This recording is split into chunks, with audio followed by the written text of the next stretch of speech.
Part 1. You will hear a woman booking a room for a party at a community centre. First, you have some time to look at questions 1 to 4. Listen carefully and answer questions 1 to 4. Hi, good morning. My name's Pete. How can I help you? Hi, my name's Maria Lincoln. I understand you hire out rooms in the community centre as venues for parties? Yes, we do. We've various sized accommodation. It depends on what you're looking for, really. We're looking to hold a party, a children's birthday party, and we need a room that will hold about 70 people, with space for a small disco area, games, dancing, and food. Well, we have a large room, and it would certainly hold at least 100 people comfortably. It's used a lot for parties and things like that. That sounds as if it might be suitable. I've tried various venues, and they're either booked up or they don't hold enough people. Can you tell me when you were thinking of holding the party? I know it's short notice, but we wanted to hold it Saturday week. That's September 15th. Let's have a look. Yes, you're in luck. The Mandela suite is free then. I'll just write that down. Mandela.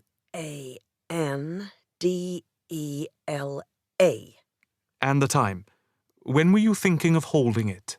In the afternoon, from 3:30 p.m. to 9 p.m. Yes, okay.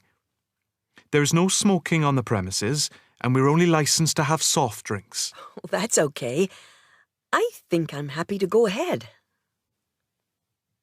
Before you hear the rest of the conversation, you have some time to look at questions 5 to 10.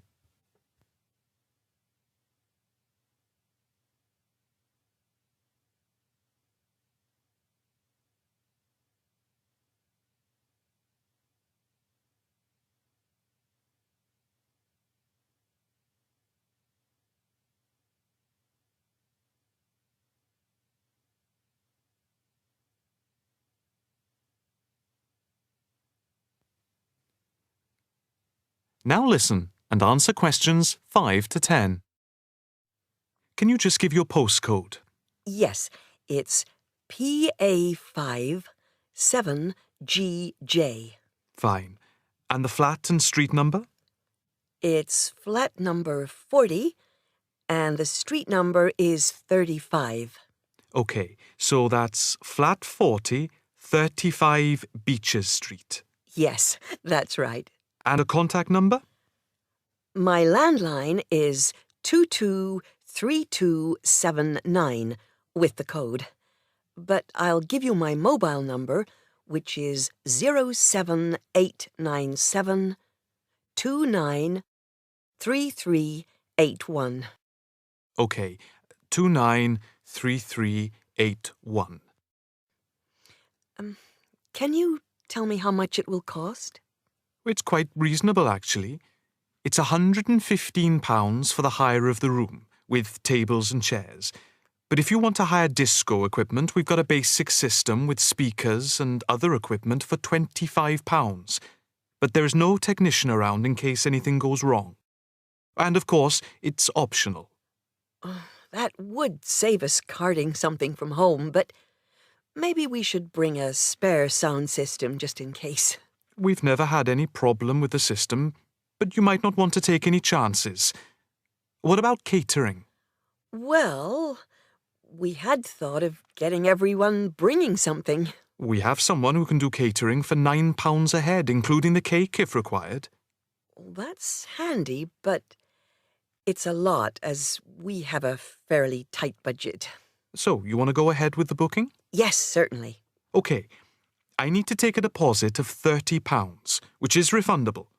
The balance needs to be paid 2 days before the event at the latest. Fine. You can cancel up to 2 days before, but after that you lose the deposit.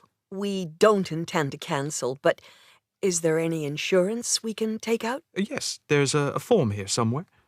How much? It's, let me see. It's only £9 for the 24-hour period, and that covers you for cancellation, damage, and injury. Well, At least we'd better have a look at it.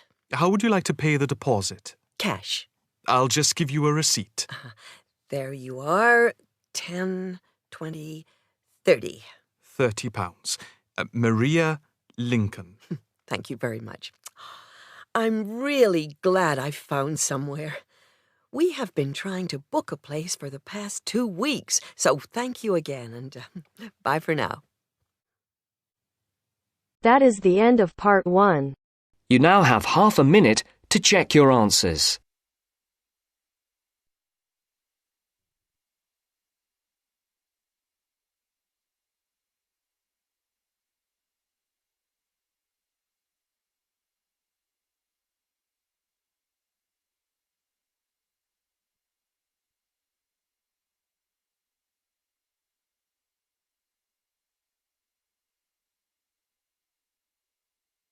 Now turns to part 2. Part 2. You will hear a guide giving instructions to a group of international students in Canada preparing for a whale-watching trip. Before you hear the talk, you have some time to look at questions 11 to 16.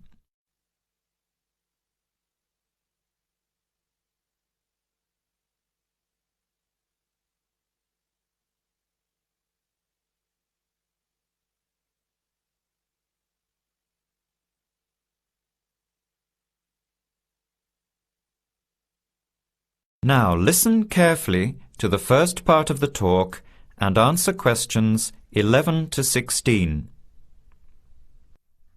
Hello, everyone. Glad to see so many happy faces on this wild and windy day. Are you all ready to go looking for whales? I'm Tony, and our other guide today is Dale. We'll be using these 2 rubber boats you see here, and our trip today will take 3 hours. In a few minutes, we'll be heading into part of the largest temperate rainforest of the Pacific Northwest. I'll show you our route on the map here. This is where we are now. We'll be leaving the sheltered bay and heading out across the mouth of the bay toward the open water. As you know, last night there were strong winds in the area, so we can't go out into the ocean as we had planned. Near the mouth, the water will be quite rough. That's where we are most likely to spot orcas, or killer whales, as they are also called. After crossing the mouth of the bay, we'll enter the calmer, shallower waters. This is where you look for gray whales.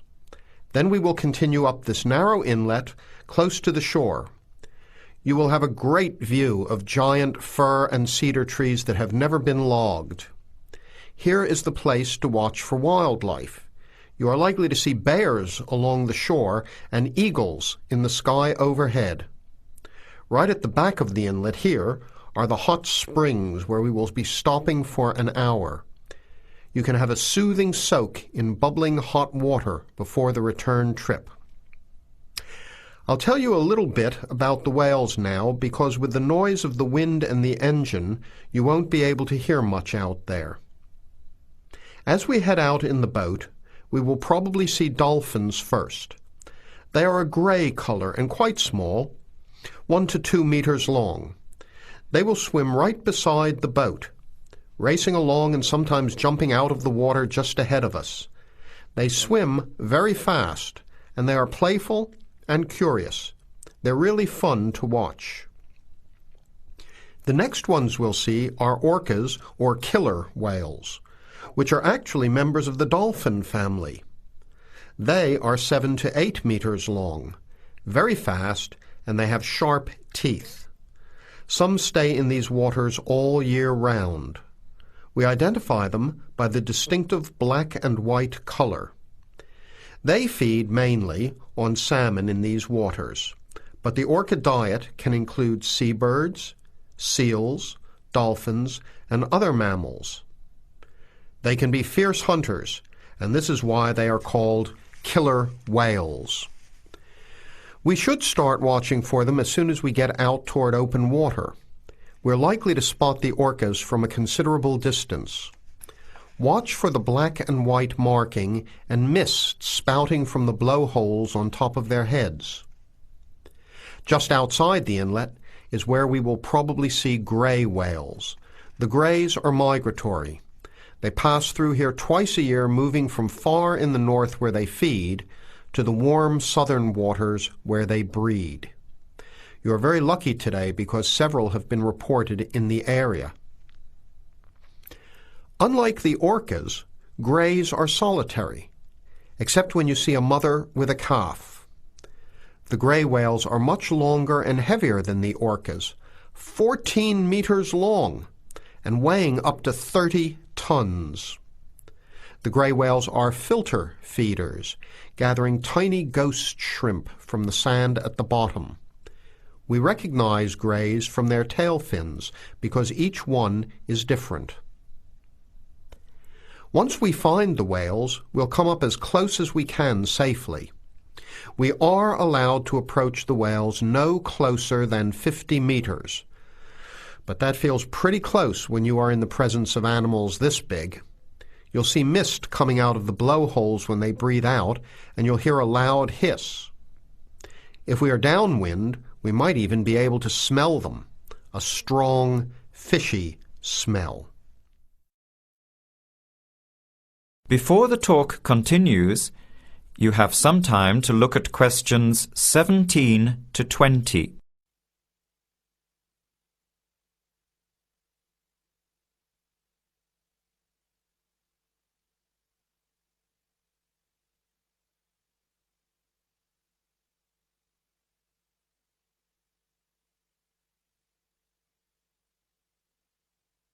Now, as the talk continues, answer questions 17 to 20.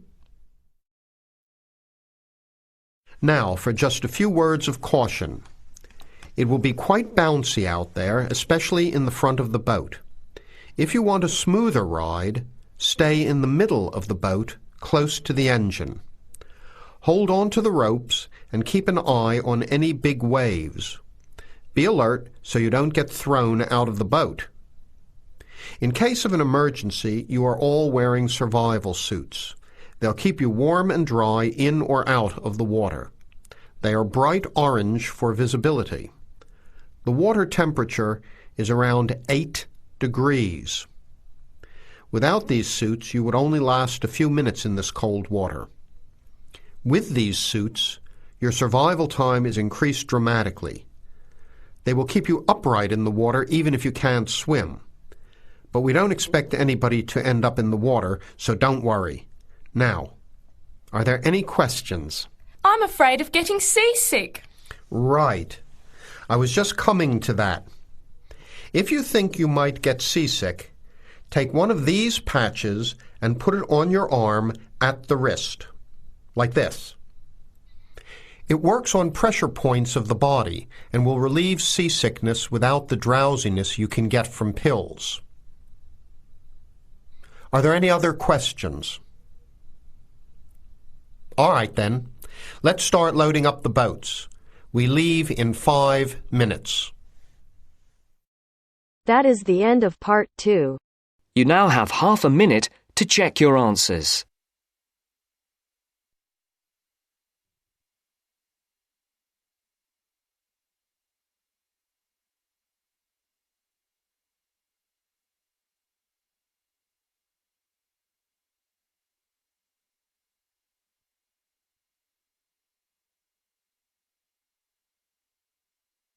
Now turns to part 3. Part 3. You will hear a student union officer's speech. First, you have some time to look at questions 21 to 25.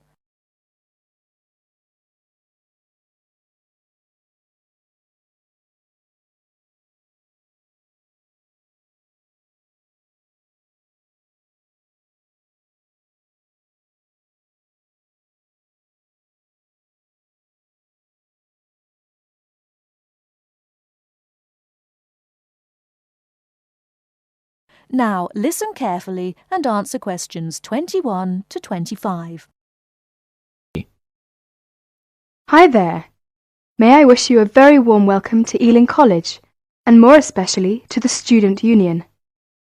The Student Union is run by 4 sabbatical officers, of which I am one. As the President, I am charged with the overall day-to-day running of the Union itself, according to established policies within the Constitution. We also have a brilliant staff team who'll help us, and you'll meet them when you have 5 minutes to drop in and see us. The last year has seen the Student Union grow from incorporating a bar and a few offices with a small shop into being a thriving concern, which controls, to its credit, 2 bars, a cafe bar or restaurant, a shop, a comprehensive welfare department, and numerous offices. All this has been achieved by sheer hard work and dedication on the part of last year's sabbatical team and staff, who overcame many obstacles and teething problems, but won through in the end. This year, our aims as a team will be to consolidate on what has already been achieved, and to secure the future of the Union.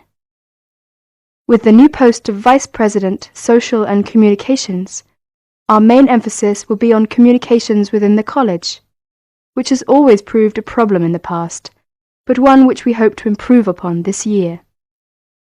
One way will be the regular publication of a Student Union magazine, so all you budding journalists, come on down. Before you hear the rest of the talk, you have some time to look at questions 26 to 30.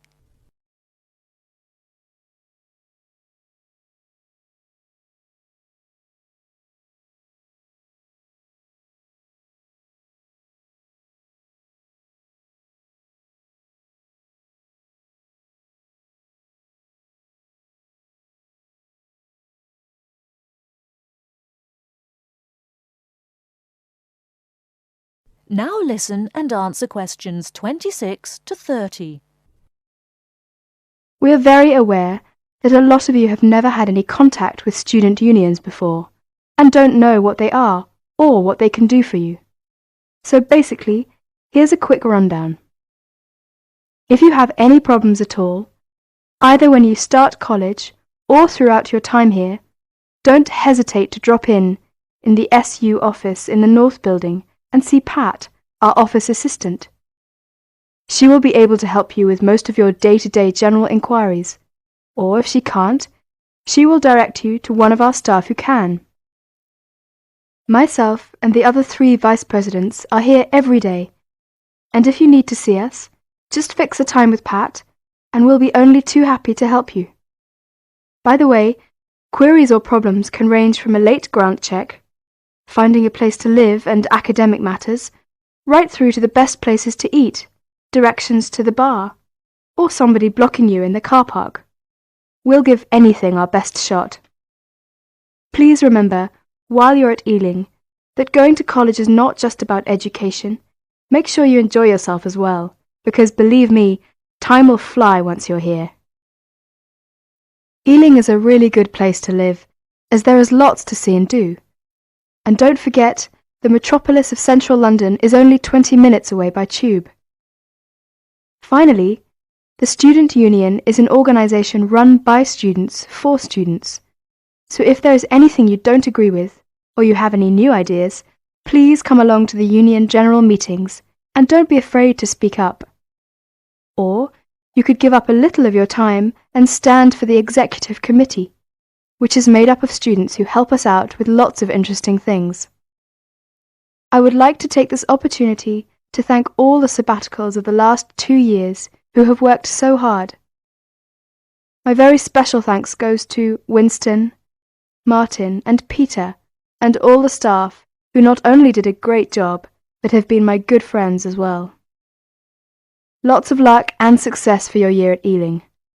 Work hard, but play hard as well. That is the end of part 3. You now have half a minute to check your answers.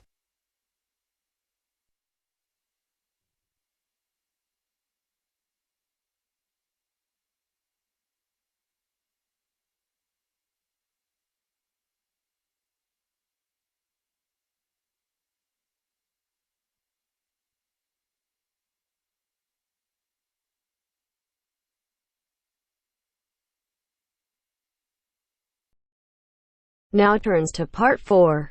Part 4. You will hear an extract from a talk about preventative medicine. Specifically, how students can look after their own health. Listen to what the speaker says and answer questions 32 to 40. First, you have some time to look at the questions.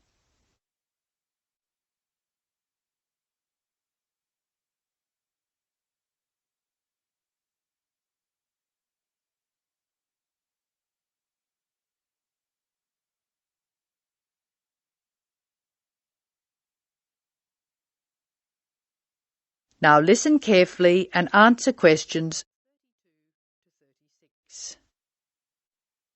Good morning. I'm Dr. Pat Parker, and I'm here to talk to you about preventative medicine in its widest and most personal aspects. In other words, I'm here to tell you how the patient should wrest control of their health away from the practitioners of medicine and take charge of their own medical destiny. I want to talk about staying out of the hands of the doctor. When the patient takes responsibility for her or his own health, and let's decide the patient is male for now, men are in fact more at risk than women anyway, when the patient takes over his own health regime, he must decide what he wants to do. The first thing, of course, is to give up the demon nicotine. Smoking is the worst threat to health, and it's self-inflicted damage. I have colleagues who are reluctant to treat smokers. If you want to stay well, stay off tobacco and smoking in all its manifestations. Our department has recently completed a survey of men's health. We looked at men in different age groups and occupations, and we came up with a disturbing insight. Young men, particularly working-class men, are at considerable risk of premature death because of their lifestyle. As a group, they have high risk factors. They drink too much alcohol, they smoke more heavily than any other group, their diet is frequently heavy in saturated fats, and they don't get enough exercise. We then did a smaller survey in which we looked at environmental factors which affect health. I had privately expected to find air or water pollution to be the biggest hazards, and they must not be ignored. However, the effects of the sun emerged as a threat which people simply do not take sufficiently seriously. Please remember that too much sunlight can cause permanent damage. Given this information, and the self-destructive things which people, particularly young men, are doing to themselves, one could be excused for feeling very depressed. However, I believe that a well-funded education campaign will help us improve public health standards and will be particularly valuable for young men. I'm an optimist. I see things improving, but only if we work very hard. In the second part of the talk, I want to consider different things that you as students can do to improve your fitness.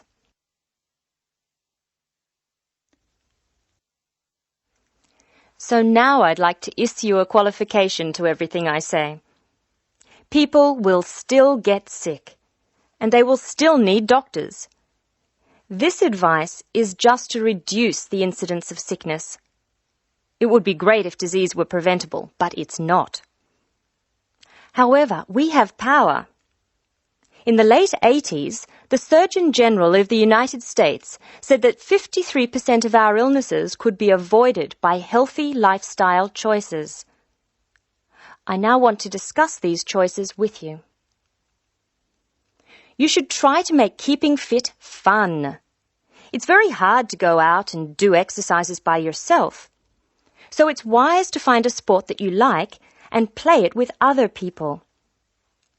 If you swim, you can consider scuba diving or snorkeling. If you jog, try to find a friend to go with. If you walk, choose pretty places to walk or have a reason for walking. Your exercise regime should be a pleasure, not a penance. The university is an excellent place to find other people who share sporting interests with you. And there are many sports teams you can join. This, unfortunately, raises the issue of sports injuries. And different sports have characteristic injuries. As well as accidental injuries, we find repetitive strain injuries occurring in sports where the same motion is frequently performed, like rowing and squash. The parallel in working life is repetitive strain injury which may be suffered by typists or other people who perform the same action hour after hour, day after day. In this context, therefore, the most important thing to remember before any sport is to warm up adequately. Do stretching exercises and aim at all times to increase your flexibility. Be gentle with yourself and allow time to prepare for the game you have chosen to play. Don't be fooled by the term warm-up, by the way. It's every bit as important to do your warm-up exercises on a hot day as on a cool one. I think one of the most sensible and exciting developments in the reduction of injury is the recognition that all sports can borrow from each other. Many sports programs are now encouraging players to use cross-training techniques. That is, to borrow training techniques from other sports. Boxers have been using cross-training for years, building up stamina by doing road work and weight training while honing their skills and reflexes. Other sports, which require a high level of eye-hand coordination, are following this trend. So, you see table tennis players running and jogging to improve their performance, and footballers doing flexibility exercises, which can help them control the ball better. All of these results are good, but the general sense of well-being is best, and is accessible to us all, from trained athletes to people who will never run 100 metres in less than 15 seconds. Good health is not only for those who will achieve athletic greatness. That is the end of part 4. You now have half a minute to check your answers.